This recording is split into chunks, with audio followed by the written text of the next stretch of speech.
കർത്താവിൻ്റെ കണ്ണിൻ്റെ കൃഷ്ണമണി. I am the apple of his eye. ഞാൻ ക്രിസ്തുവിൻ്റെ കണ്ണിൻ്റെ കൃഷ്ണമണിയാണ്. അത് നമ്മൾ അവനവനെ പറഞ്ഞ് പഠിപ്പിക്കണം. ഞാൻ യേശുവിൻ്റെ കണ്ണിൻ്റെ കൃഷ്ണമണിയാണെന്ന് പറഞ്ഞാൽ, കൃഷ്ണമണിയുടെ ഒരു പ്രത്യേകത, നമ്മളെ എന്തെങ്കിലും ഒരാപത്ത് അടുത്ത് വന്നാൽ പോലും നമ്മൾ പെട്ടെന്ന് കണ്ണടയ്ക്കും. അങ്ങനെയാണ് നമ്മുടെ ആപത്തുകൾ വരുമ്പോൾ അപ്പച്ചൻ്റെ കൃഷ്ണമണി പോലെ നമ്മളെ സൂക്ഷിക്കുന്നു എങ്കിൽ, എന്നെയും എൻ്റെ കുടുംബാംഗങ്ങളെയും കണ്ണിൻ്റെ കൃഷ്ണമണി പോലെ സൂക്ഷിക്കുന്നത് അപ്പച്ചൻ്റെ നന്മ സ്വഭാവം കൊണ്ടാണ്, അല്ലാതെ നമ്മുടെ ഗുണം കൊണ്ടല്ല. ഒരുപക്ഷെ നമ്മുടെ കുഞ്ഞുങ്ങൾ നേർവഴിക്ക് പോലും ആയിരിക്കത്തില്ല. എനിക്കറിയാം, ഒരു ഫ്രണ്ട്, അവരുടെ മക്കൾ, രണ്ട് ആൺമക്കളും കള്ളു കുടിച്ച് റോഡിൽ കിടക്കാറുണ്ട്. അപ്പോൾ എൻ്റെ ഒരിക്കൽ പ്രാർത്ഥിക്കാൻ വരുമായിരുന്നു. അപ്പോൾ ഞാൻ ചോദിച്ചു, നീ എങ്ങനെയാണ് ഉറങ്ങുന്നത്? എൻ്റെ മക്കളിങ്ങനെ ഭാരപ്പെട്ടിങ്ങനെ അവിടെ ഇവിടെയൊക്കെ കിടന്നു. അപ്പോൾ ആ കൊച്ചെന്നോട് പറഞ്ഞതാണ്, ഞാൻ പ്രാർത്ഥിക്കുന്നതിനാൽ, ഇങ്ങനെ തന്നെയാണ് കുട്ടി പറഞ്ഞു, ഞാൻ പ്രാർത്ഥിക്കുന്നതിനാൽ എൻ്റെ മക്കൾ കള്ളു കുടിച്ച് റോഡിൽ കിടന്നാൽ പോലും ഒരു മനുഷ്യൻ അവരെ ഉപദ്രവിക്കത്തില്ലെന്ന്. അവിശ്വാസത്തിൻ്റെ, നമ്മൾ ദൈവത്തെ നല്ലതാകുമ്പം മാത്രം കാണുന്ന പോലെ അല്ല, അവളുടെ വേദനയുടെയും പിള്ളേർ വഴിതെറ്റി നടക്കുമ്പോഴും ക്രിസ്തു അവരെ നോക്കുന്നെന്നും പരിപാലിക്കുന്നുള്ള ഒരു അമ്മയുടെ വിശ്വാസമാണ് അവിടെ കാണുന്നത്. അതുതന്നെയാണ് ദൈവം നോക്കുന്നത്. പല അതിശയങ്ങളും മക്കൾക്ക് വേണ്ടി ചെയ്തിരിക്കുന്ന അപ്പൻ്റെയോ അമ്മയോടോ വിശ്വാസം കൊണ്ട് മാത്രമാണ്. അതുകൊണ്ട് നമുക്കൊരു ഉറപ്പായിട്ട് പറയാം, എൻ്റെ വിശ്വാസത്തിന് കുറവ് പറ്റരുത്. നമ്മളതാണ് പ്രാർത്ഥിക്കേണ്ടത്. That's what the spirit is telling me.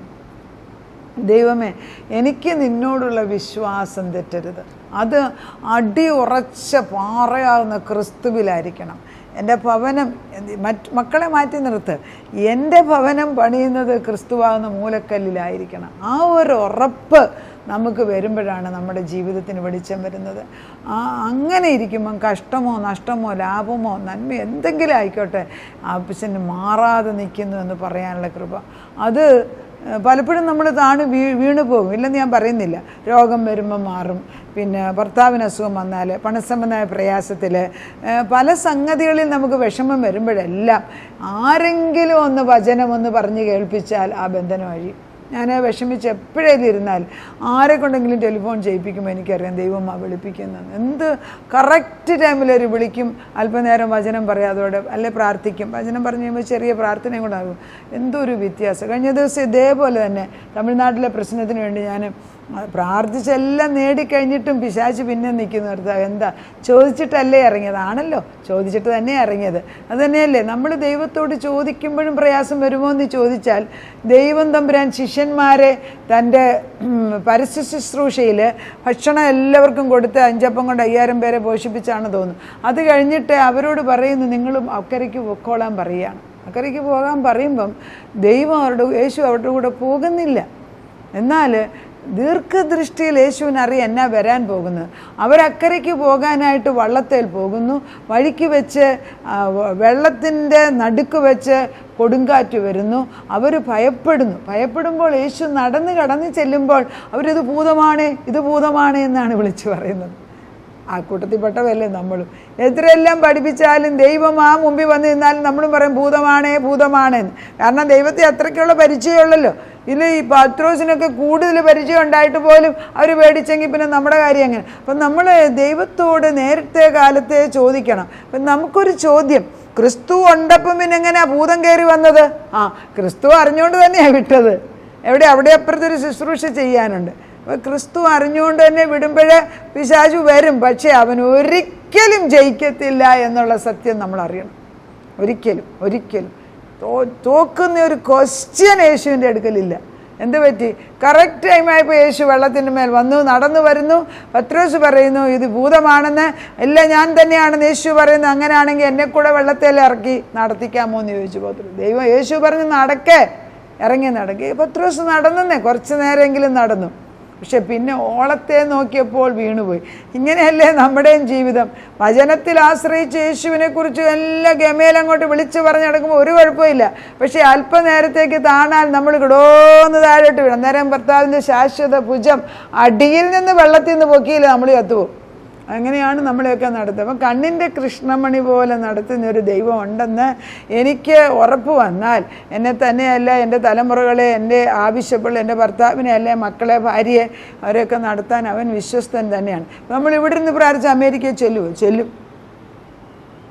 അല്ല, ഇവിടെ നിന്ന് നമ്മൾ പ്രാർത്ഥിച്ചാൽ ഓസ്ട്രേലിയയിൽ ചെല്ലുമോ? ചെല്ലും. സ്വർഗത്തിൽ ചെല്ലുമോ? ചെല്ലും. പാതാളത്തിൽ ചെല്ലുമോ? ചെല്ലും. പ്രാർത്ഥനയ്ക്ക് തടസ്സമില്ലെന്ന്. അത് പക്ഷേ തീയുള്ള പ്രാർത്ഥനയായിരിക്കണം. ഇതൊരു അനുഗ്രഹം. കർത്താവിൻ്റെ സാന്നിധ്യം എപ്പോഴും നമ്മുടെ കൂടെ ഉണ്ട്. നമ്മളത് പറയും തോറും ഈ റെക്കോർഡിങ് ചെയ്യുന്ന ദിവസം സത്യം പറഞ്ഞാൽ വൈകിട്ടാകുമ്പോഴത്തേക്ക് ആത്മശക്തിയിൽ ഇങ്ങനെ നിറഞ്ഞു നിൽക്കുന്നതാണ്. അന്നേരമൊക്കെ ഞാൻ ചിലപ്പം വിചാരിക്കും, മരിച്ചവർ പോലും ഉയർത്തെഴുന്നേൽക്കും. അത്ര ശക്തിയാണ് ആത്മാവിൻ്റെ ശക്തി വന്നിട്ട്. എന്നാൽ പിറ്റേ ദിവസം ആകുമ്പം പിന്നെയും നമ്മൾ വചനം വായിക്കണം. കാരണം ഇന്നലത്തെ മന്ന പോരാ. അപ്പം ചില സന്ദർഭങ്ങളിൽ ആ കറക്റ്റ് ടൈമിൽ ചില ആളുകൾ എൻ്റെ ടൈമിൽ വരും. അല്ലെ അത് കഴിഞ്ഞുകൊണ്ട് ഞാൻ ആരെങ്കിലും ഒരു വിളിക്കുക അവരുടെ വീട്ടിലോട്ട്. അപ്പോൾ എനിക്കറിയാം ആ വീടിൻ്റെ വിടുതലിൻ്റെ ടൈമായി. ആണ് ഇത്രയും വചന അടിസ്ഥാനത്തിൽ നിന്നിട്ട് നമ്മളങ്ങോട്ട് പോകുന്നത്. അതൊരു ഭാഗ്യമാണ്. അതായത് നമ്മൾ വയറ് നിറഞ്ഞ ഒരു സ്റ്റേജിൽ വേറൊരിടത്തോട്ട് പോകുന്നതും വിശന്ന് പോകുന്നതും തമ്മിലുള്ള വ്യത്യാസം പോലെയാണ്. ആത്മാവിൻ്റെ ഭക്ഷണം കഴിച്ച് നിറഞ്ഞു പോകുകയാണെങ്കിൽ ഓവർഫ്ലോ ചെയ്യുന്നത് കൊടുത്താൽ മതി. കണ്ണിൻ്റെ കൃഷ്ണമണിയാന്നുള്ള വചനമാണ്. സക്കറിയ 2:8 എഴുതിയിരിക്കുന്നത്. 2:8 ഇങ്ങനെ വായിക്കുന്നു, നിങ്ങളെ തൊടുന്നവർ അവൻ്റെ കൺമണിയെ തൊടും, ഞാൻ അവരുടെ നേരെ കൈ കുലുക്കും, അവർ തങ്ങളുടെ ദാസന്മാർക്ക് കവർച്ചയായി തിന്നും. സൈന്യങ്ങളുടെ യഹോവ എന്നെ അയച്ചിരിക്കുന്നു എന്ന് നിങ്ങൾ അറിയുകയും ചെയ്യും. സിയോൻ പുത്രിയെ ഘോഷിച്ചുല്ലസിച്ച് സന്തോഷിക്ക, ഇതാ ഞാൻ വരുന്നു, ഞാൻ നിന്റെ മധ്യേ വസിക്കുമെന്ന് യഹോവയുടെ അരുളപ്പാട്. ഇതിൽ കൂടെ എന്താ വേണം? അപ്പച്ചൻ്റെ കണ്ണിൻ്റെ കൃഷ്ണമണിയായിട്ട് നമ്മൾ മാറിയപ്പോൾ ദൈവം പറയാണ്, മോളെ ഞാൻ അവിടെ വന്നിട്ട് ഞാൻ നിൻ്റെ കൂടെ വസിക്കാൻ പോവുകയാണ്. Don't you see his presence every day? ദൈവത്തിൻ്റെ സാന്നിധ്യം കാണുന്നില്ലെങ്കിൽ ചോദിക്കുന്നത്. ഞാൻ ചിലപ്പം ദൈവത്തോട് പറഞ്ഞു, കർത്താവേ, I really need to see your tangible presence. Tangible presence എന്ന് പറഞ്ഞാൽ എൻ്റെ കൂടെ ദൈവം നിൽക്കുന്ന പോലെ എനിക്ക് വ്യക്തിപരമായിട്ട് എനിക്ക് തോന്നിക്കണം എന്ന് പറയും. അന്ന് പല ദിവസം അങ്ങനെ പ്രാർത്ഥിക്കുന്ന ദിവസം വചനം എടുക്കാമെങ്കിൽ ഞാൻ പറയും, എനിക്ക് എൻ്റെ കൂടെ യേശു നിൽക്കുന്നതായിട്ട് കാണിക്കും. ആത്മാവിൻ്റെ ദർശനമാണിതൊക്കെ. അത് നമ്മുടെ കണ്ണിൻ്റെ കൃഷ്ണമണിയാക്കിയ ദൈവം പറയാണ്, ഞാനാണ് നിങ്ങൾക്ക് ചുറ്റും മതിലായിട്ട് നിൽക്കുന്നത്. അഭിചമ്പൻ്റെ ഗ്ലോറി അകത്തും അപ്പച്ചൻ്റെ മതിൽ ചുറ്റും നിൽക്കുന്നെങ്കിൽ എന്നെ പേടിക്കാനാ. സെക്രിയ 2:2 2:6 ഇങ്ങനെയാണ് വായിക്കുന്നത്. ദീസ് ആർ ഓൾ, ഞാനീ പറയുന്ന വാക്യങ്ങളൊക്കെ ഏതൊരു സാഹചര്യത്തിലും നമുക്കെടുത്ത് ഉപയോഗിക്കാവുന്ന, ജീവിതത്തിൽ എടുത്ത് ഉപയോഗിച്ച വാക്യങ്ങൾ മാത്രമാണ് ഞാൻ പറയുന്നത്. സക്കറിയ 2:5 എടുക്കാം. എന്നാൽ ഞാൻ അതിന് ചുറ്റും തീമതിലായിരിക്കും, ഞാൻ അതിന് നടുവിൽ മഹത്വമായിരിക്കും.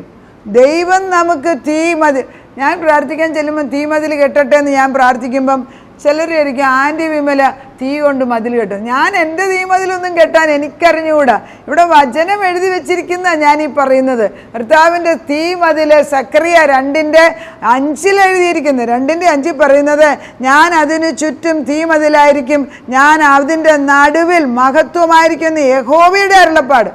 എനിക്കെന്ത് മതിൽ കെട്ടാനും? ദൈവം തൻ്റെ മഹത്വം നമ്മളെ പ്രത്യക്ഷപ്പെടാൻ തൻ്റെ തീമതിൽ കൊണ്ട് കെട്ടിയിട്ടാണ് ദൈവം നമ്മളെ ആത്മാവിൽ നിർത്തുന്നത് നമ്മൾ മനസ്സിലാക്കണം. സങ്കീർത്തനം 16:6-7 പറയുന്നു, അളവുനൂൽ എനിക്ക് മനോഹര ദേശത്ത് വീണിരിക്കുന്നു, അതേ എനിക്ക് നല്ലൊരു അവകാശം ലഭിച്ചിരിക്കുന്നു. എനിക്ക് ഉപദേശിച്ചു തന്ന യഹോവയെ ഞാൻ എന്നും വാഴ്ത്തു. കാരണം എൻ്റെ വലതുഭാഗത്ത് അവനുള്ളതിനാൽ ഞാൻ എന്നും അവൻ്റെ ശബ്ദം കേൾക്കുന്നു, അവൻ എന്നെ പരിപാലിക്കുന്നു. എൻ്റെ അവകാശത്തിൻ്റെയും പാനപാത്രത്തിൻ്റെയും പങ്ക് യഹോവയാകുന്നു. ഈ എനിക്കുള്ള ഓഹരിയെ പരിപാലിക്കും. എന്താ പിന്നെ വേണ്ടിയത്?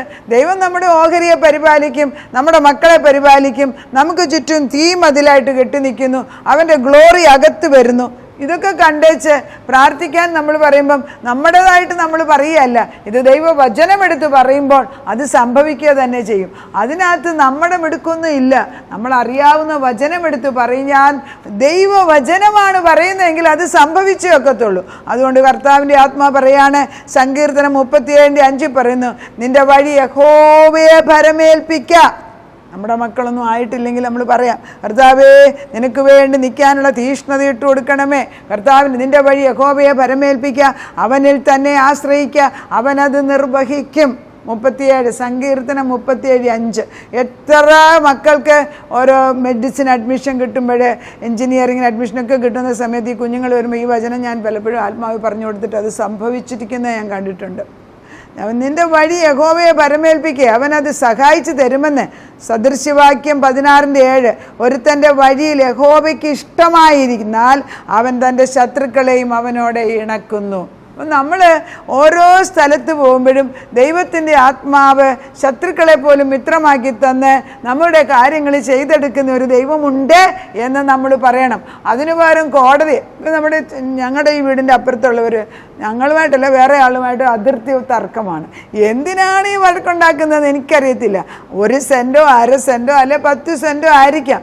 ഇതുകൊണ്ടൊന്നും സ്വർഗത്തിലോട്ട് പോകുന്നില്ല. പിതാക്കന്മാരുടെ ഭൂമി നമുക്ക് കിട്ടുമ്പം അതിൻ്റെ ഒരു നല്ല അംശം ദൈവവേലയ്ക്ക് ഉപയോഗിച്ചെങ്കിൽ അത് നല്ലതേ എന്ന് ചിന്തിക്കുന്നതിന് പകരം വെറുതെ കലക്കം ഉണ്ടാക്കി നിന്റെ തലമുറയ്ക്ക് ശാപം ഉണ്ടാക്കുന്നത് എന്തിനാണ് എന്ന് ഞാൻ ചിലപ്പം ചിന്തിക്കാറുണ്ട്.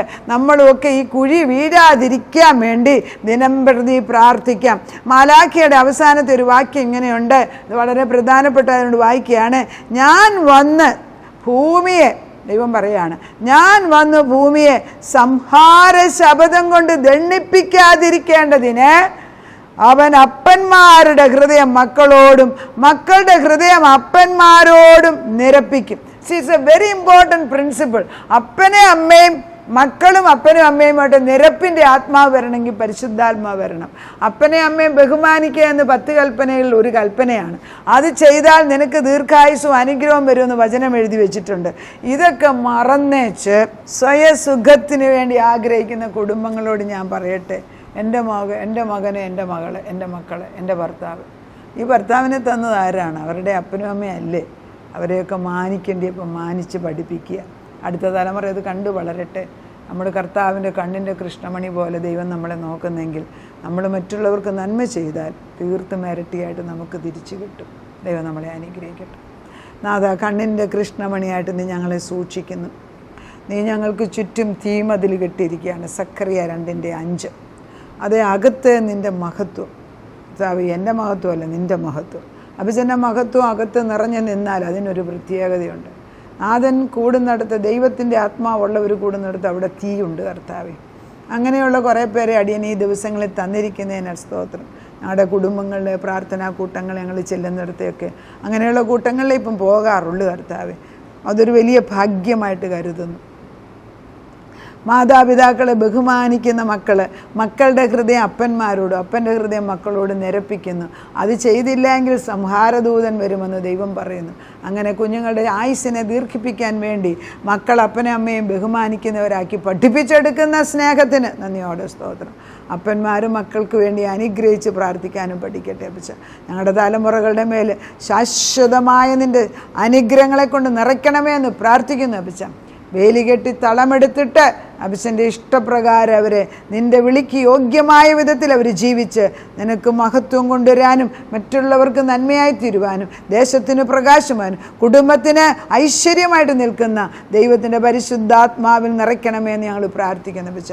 നിൻ്റെ ഉപദേശം കൂടാതെ എങ്ങും കൊണ്ടുപോകരുതേ അപ്പച്ച. അപ്പച്ചൻ്റെ വ്യക്തമായ ഉപദേശം കേട്ടുകൊണ്ട് ജീവിക്കാൻ, അതനുസരിക്കുന്നവർ, അനുസരണം ബലിയെക്കാട്ടിൽ ഉത്തമമല്ലേ അപ്പച്ച. അനുസരിച്ച് ജീവിക്കാനുള്ള കൃപ ഞങ്ങളുടെ തലമുറകൾക്ക് തന്നാട്ടപ്പിച്ച. ഇതൊക്കെ ഓരോ പരിശുദ്ധാത്മാവ് ഇടാതെ വരത്തില്ല. അതുകൊണ്ട് പരിശുദ്ധാത്മാവിൻ്റെ ഈ നന്മ ഗുണങ്ങൾ ഞങ്ങളുടെ തലമുറകളിൽ വന്ന് പതിക്കട്ടെ, ഞങ്ങളിൽ പതിക്കട്ടെ. അവിടെ നേരിട്ട് മാറ്റി വെളിച്ചമയക്കുന്നതിന് സ്തോത്രം ചെയ്യുന്നു. പ്രാർത്ഥന കേട്ട് ഉത്തരം തന്ന ദൈവത്തിന് നന്ദി. യേശുക്രിസ്തുവിൻ്റെ പൊന്നുനാമത്തിൽ തന്നെ ആമേൻ.